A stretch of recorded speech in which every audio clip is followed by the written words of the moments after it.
इस क्वेश्चन को ज़रा पढ़िए। मानव रक्त का पीएच मान कितना होता है? ये क्वेश्चन एक स्टूडेंट ने हमको भेजा था, तो इसी तरीके के क्वेश्चन मैं बना सकता हूँ आपके लिए। मुझे अच्छा लगा और इसके लिए मैंने एक वीडियो बनाया है, बहुत ही शानदार वीडियो है। आप देखिएगा, इसमें मैं आपको टॉप 25 क्वेश्चन बताऊँगा। ठीक है, टॉप 25 क्वेश्चन बताऊँगा जो यूपी पुलिस के लिए बहुत ज़्यादा यूजफुल रहेंगे।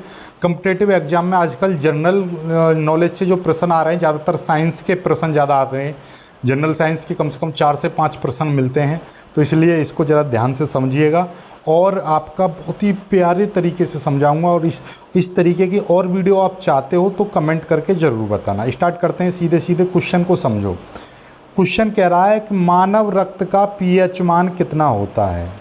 तो देखिएगा, ऑप्शन दे रखे हैं 7.4, 8.4, 6.4 और 4.4 या 4। ठीक है, देखिएगा मानव रक्त का जो पीएच मान जो होता है वो 7.4 7.6 के बीच में होता है। तो 7.4 इज़ द राइट आंसर। और मानव का जो आंसू होता है, आंसू का भी 7.4 ही पीएच मान होता है। यदि मैं बात करूं 8.4, ये 8.4 किस चीज़ का पीएच मान है? ये समुद्री जल का। किसका? समुद्री जल का। ठीक है, ये समुद्री जल का पीएच मान होता है। और ये वाला 6.4 ये दूध का, ये दूध का पीएच मान होता है। 4.4 या 4 या 4.4 के बीच में जो मान होता है, ये टमाटर के रस का या टमाटर के जूस का। ठीक है, टमाटर रस का जो पीएच मान जो होता है वो 4.4 या 4 होता है।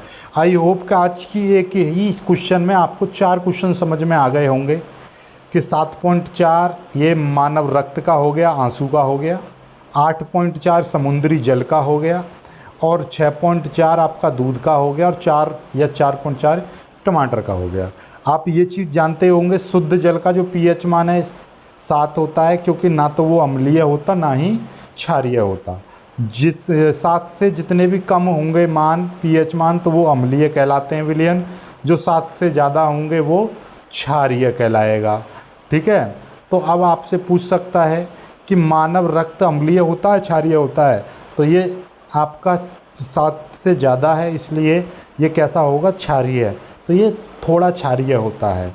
8.4 ये क्या है? समुद्री जल बहुत ज़्यादा क्षारीय होता है, चलिए तो खारा पानी है।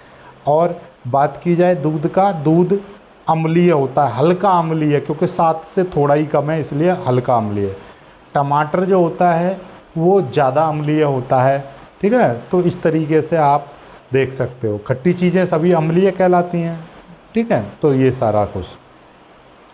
आगे की बात कर लेते हैं। ये देखिएगा क्वेश्चन एकदम लाजवाब तरीके से कराऊंगा मैं, हर प्रश्न आपको समझ में आएगा बेहतरीन तरीके से। पहला प्रश्न, मानव रक्त का पीएच मान वही 7.4, 7.5, 7.6 तक, इस पर ही टिक लगा हो गई। ठीक है, अगला एक क्वेश्चन है आपका, हाइड्रोजन बम किस सिद्धांत पर कार्य करता है? ये नाभिकीय संलयन क्रिया पर काम करता है। ठीक है, यानी कि आपका एक बम उसमें टूटेगा 2 भागों में, नाभिकीय विखंडन, लेकिन ये एटम बम काम करता है नाभिकीय विखंडन की क्रिया पर, ये नाभिकीय संलयन पर। ठीक है, इसमें हाइड्रोजन परमाणु आपस में जुड़कर एक हीलियम परमाणु बनाते रहते हैं और आगे ये चलती रहती है प्रक्रिया। ठीक है, चलिएगा आगे। तीसरा प्रश्न है, कौन सा पदार्थ पृथ्वी पर तीनों अवस्थाओं में पाया जाता है? तो भैया पानी हो गया। पानी क्या है? तीनों अवस्था में पाया जाता था। क्या भैया? द्रव में भी पाया जाता है, ठोस में भी पाया जाता है, बर्फ़ की पहाड़ियाँ ठोस में हैं। ठीक है, और बादलों में गैस के रूप में, वाष्पीकरण के रूप में भी देखने को मिलता है। ठीक है, विद्युत मोटर का काम क्या होता है? विद्युत मोटर का काम होता है विद्युत ऊर्जा को यांत्रिक ऊर्जा में रूपांतरण करना, स्थानांतरण करना या ट्रांसफ़र करना या परिवर्तित करना। तो विद्युत मोटर क्या करती है? विद्युत ऊर्जा को यांत्रिक ऊर्जा में परिवर्तित करती है। विद्युत मोटर का हो गया सूर्य सदैव पूर्व से निकलता है।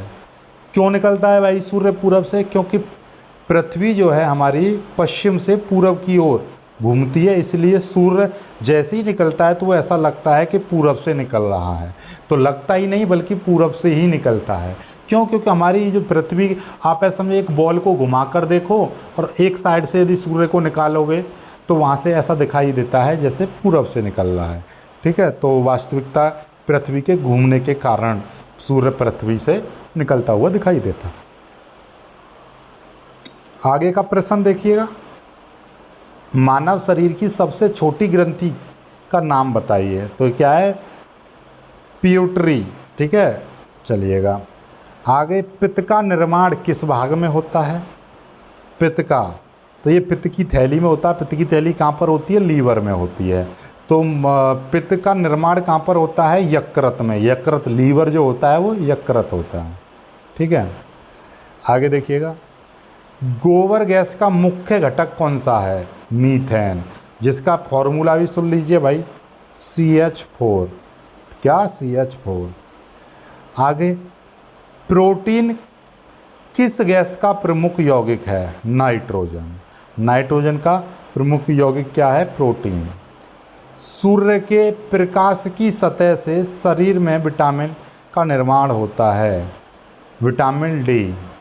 ठीक है, आगे देखिएगा अगला प्रश्न, हैली पुच्छल तारा प्रति कितने वर्ष बाद दिखाई देता है? 76 वर्ष बाद। ये पुच्छल तारा प्रत्येक 76 वर्ष में एक बार दिखाई देगा, यानी 76, हर 76 वर्ष बाद ये दिखाई देता है। आगे देखिएगा, जो HIV विषाणु है वो किस रोग से संबंधित है? एड्स से।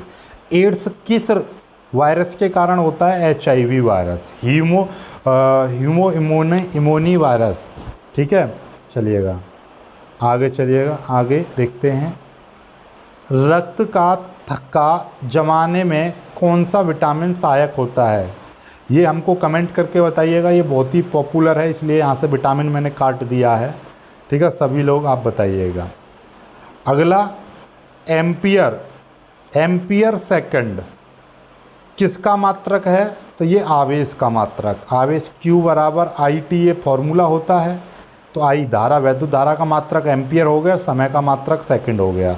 तो एम्पियर सेकंड किसका मात्रक बन गया? आवेश का। किरणों पर किस प्रकार का आवेश होता है? तो किसी भी किरण पर किसी भी प्रकार का कोई आवेश नहीं पाया जाता। ठीक है, चलिएगा आगे देखते हैं, आगे करते हैं, शरीर का सारा रक्त किसके माध्यम से शुद्ध होता है? इसको बोलते हैं किडनी। किडनी बोलते हैं। मनुष्य के शरीर का जो रक्त जो होता है वो उनको कौन प्योरीफाई करता है? किडनी। किडनी हमारे खून को प्योरीफाई करती हैं, जो वेस्टेज चीज़ होती है उसको मूत्र के द्वारा बाहर निकाल देती है। तो ये किडनी का काम होता है।